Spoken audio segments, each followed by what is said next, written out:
Hello বন্ধুরা, আমি জাহিদুল ইসলাম। আমি আজকে তোমাদেরকে দেখাবো কিভাবে উইন্ডোজ 10-এ উইন্ডোজ ডিফেন্ডার অফ করতে হয়। আহ, তো তোমরা এই ভিডিওটা যদি তোমাদের জন্য উপকারী হয়, তোমরা আমার চ্যানেলটাকে সাবস্ক্রাইব করতে ভুলবে না, যাতে পরবর্তীতে আমি তোমাদেরকে আরও এরকম উপকারী ভিডিওগুলো দিতে পারি।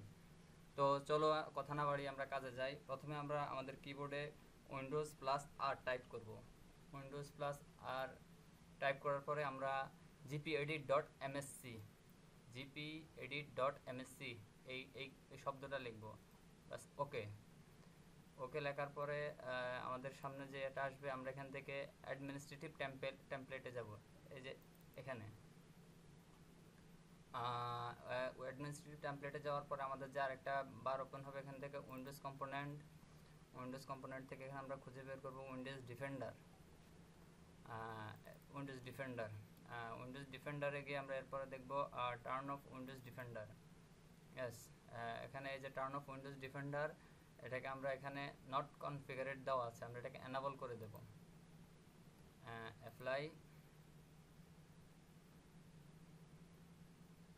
হ্যাঁ, ওকে, এনাবল।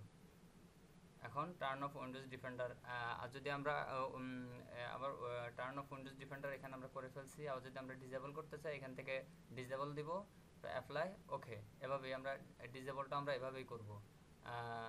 তো আমি আশা করি আমার এই ভিডিওটা তোমাদের উপকারে লাগছে। তো সুতরাং তোমরা আমার চ্যানেলটাকে সাবস্ক্রাইব করতে ভুলবে না। ধন্যবাদ।